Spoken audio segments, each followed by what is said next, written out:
Dicen los que saben, justamente, que el entendimiento, la sabiduría, la inteligencia llegan con el tiempo, con los años. Y nuestra tradición, nuestra sabia tradición, por cierto, afirma, escuchen bien, que recién a los 40 años uno adquiere cierto grado de entendimiento, ¿no? Como dice la famosa Mishnah, Ben Arbaim Leviná. Cuando uno cumple los 40, recién en ese momento llega a cierto grado de sapiencia, de sagacidad. Pero la Mishnah, esta tradición, continúa. Y dice que solo a los 60 uno alcanza el escalafón, el grado más elevado de la sabiduría. Ben Shishim le Zikna. Ben Shishim le Zikna. Y quienes saben hebreo, aquí hay quienes saben muy bien hebreo, y quienes aguzaron el oído se dieron cuenta de que hay en nuestra lengua ancestral algo interesante respecto de esta cuestión. Porque su léxico conoce no una, sino dos palabras que aluden a aquello que nosotros entendemos en el idioma español por sabio, ¿no? Por un lado, tenemos la más común y frecuente palabra, jajam, ¿no? Que proviene del vocablo jochma, que podríamos traducir como inteligencia, entendimiento, sabiduría. Pero por otro lado, encontramos el término zaken. Zaken, que algunos me van a decir, significa primordialmente viejo, anciano. Es verdad. Pero en una de sus acepciones, este término también designa aquel que actúa con sabiduría, con entendimiento, con inteligencia. Y los maestros del Talmud, de hecho, sostienen que este vocablo, zaken, no es sino una abreviatura, un apócope de una frase, de la frase Ze Shekana, aquel que adquirió, Ze Shekanama, aquel que adquirió ¿qué? Ze Shekana Jochma, aquel que adquirió sabiduría, aquel que a lo largo de su vida, en el tiempo en el que ésta ha discurrido, en sus largos años, ha adquirido, ha copiado cierto caudal de entendimiento, de conocimiento. Y yo vengo a sincerarme. Yo no puedo jactarme ni de sabio, ni de ser sabiamente anciano. Pero hay algo que los años me permitieron entender. Y entendí que hay ciertos eventos, o mejor dicho, ciertos acontecimientos en la vida que le otorgan a uno cierta perspectiva, digamos.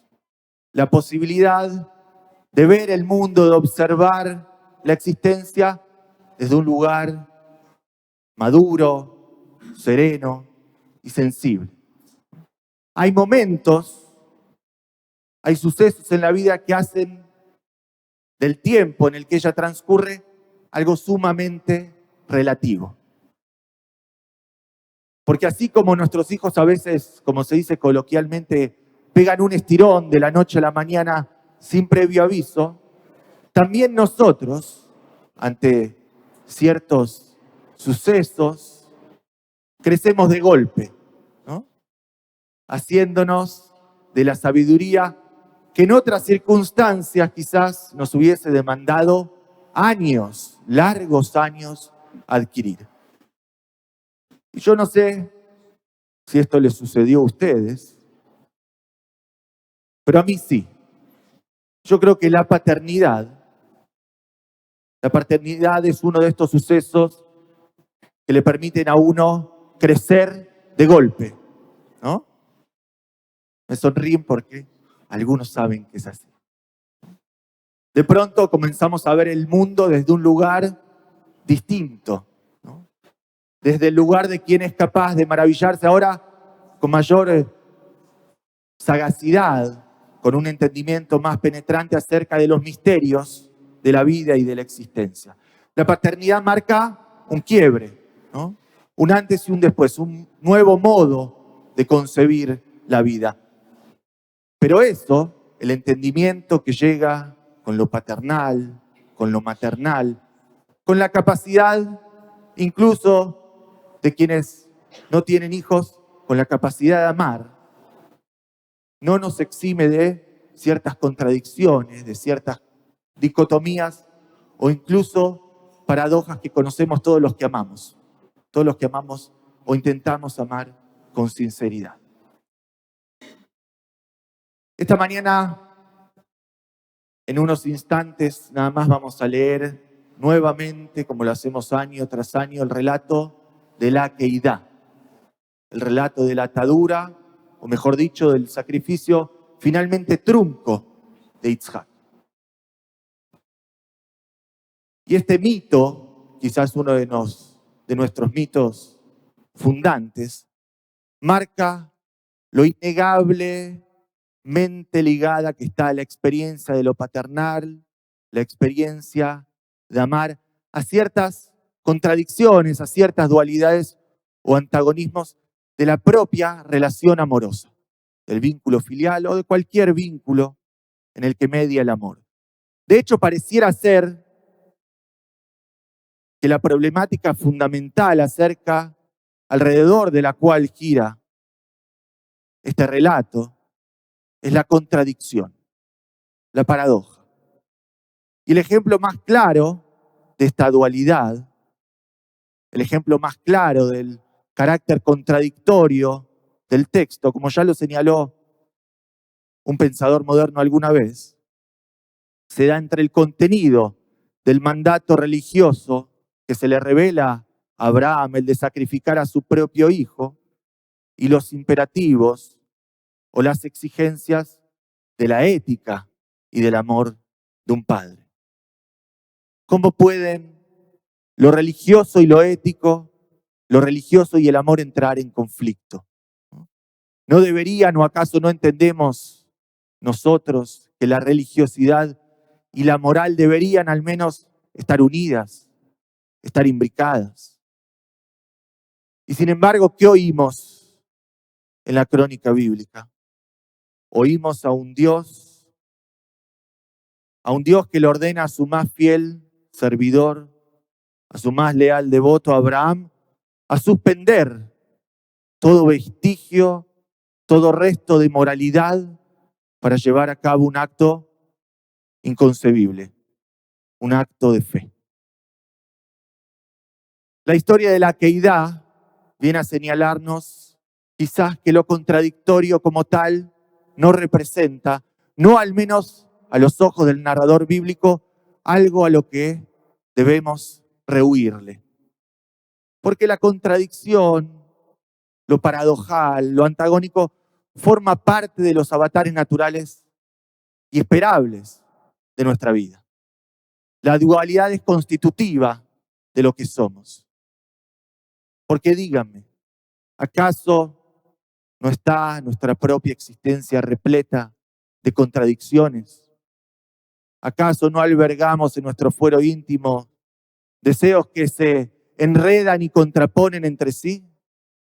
¿O acaso muchas veces esos deseos nos chocan, no entran en contradicción con ciertos mandatos sociales que oímos a nuestro alrededor? Y entonces, si lo dual, lo contradictorio, es una parte fundamental de la vida, ¿por qué no habría de ser esto también parte del texto revelado, del texto en el que se refleja nuestra propia vida? Me gustaría compartir con ustedes un midrash en el que un maestro talmúdico, Rabbi Aja, retrata de manera magistral el lugar que ocupa la contradicción en este mito, en esta crónica bíblica. El rabino pone las siguientes palabras en boca de Abraham. Escuchen bien.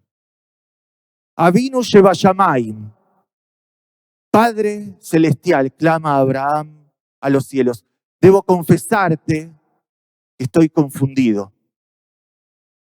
Tan solo ayer tú mismo has elevado ante mí una promesa. La promesa de que mi nombre, de que mi memoria serán preservados por generaciones en los hijos y en los descendientes de Isaac. Y sin embargo, el día de hoy me pides que lo entregue a ti en sacrificio. ¿Cómo puede ser esto posible? Y al oír esto, cuenta este rabino, Rabbi Aha, Dios prefirió callar. Pero saben que Dios nunca calla del todo, sino que prefirió aguardar. Y aguardó, esperó a que Abraham se aprestara a llevar a cabo su mandato. Y solo cuando el cuchillo se blandía impune sobre el cuerpo inerme de su hijo Isaac, le replicó a Abraham una voz atronadora desde las alturas: Abraham, Abraham, detente.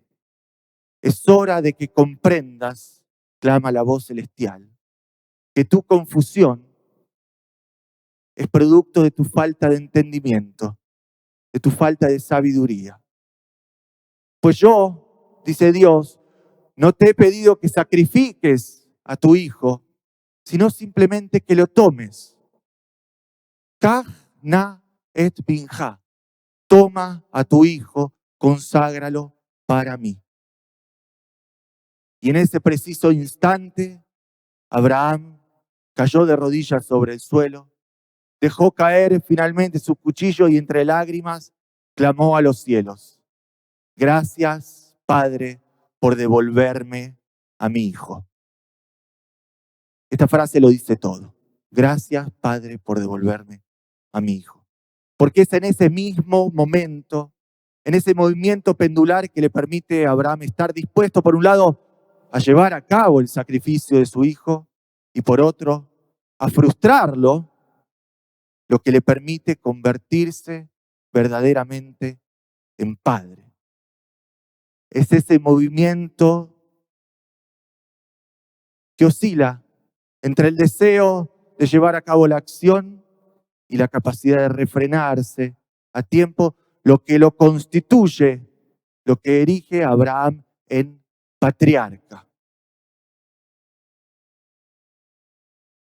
El sacrificio en el relato cumple una función pedagógica y simbólica, porque representa como metáfora el difícil pero necesario arte que vamos aprendiendo día a día, los padres, las madres, todos aquellos que amamos. El difícil pero necesario arte de la renuncia.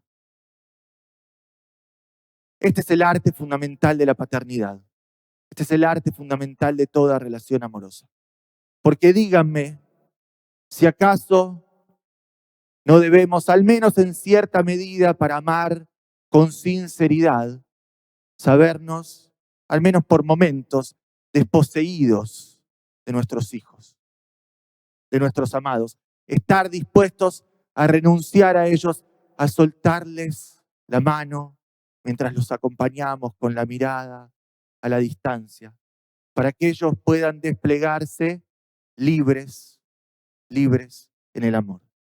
Sacrificar es, como le indica su etimología, hacer del ordinario algo sacro, algo sagrado. Sacrificar es consagrar a nuestros hijos, a nuestras hijas, a quienes amamos en el arte de nuestra renuncia a ellos. Y al renunciar a ellos, paradójicamente, los conservamos. Los conservamos y ya no apresados a las ligaduras de nuestras propias proyecciones narcisistas sobre ellos, sino que los traemos junto a nosotros en el amor sincero, en el amor desinteresado. Y así, liberándolos de nuestras propias ataduras, les permitimos a nuestros hijos, a nuestras hijas, a nuestros amados, y nos permitimos a nosotros mismos también entender que, como dice la canción, uno solo conserva aquello que no amarra. Shana Tova, Umetuka.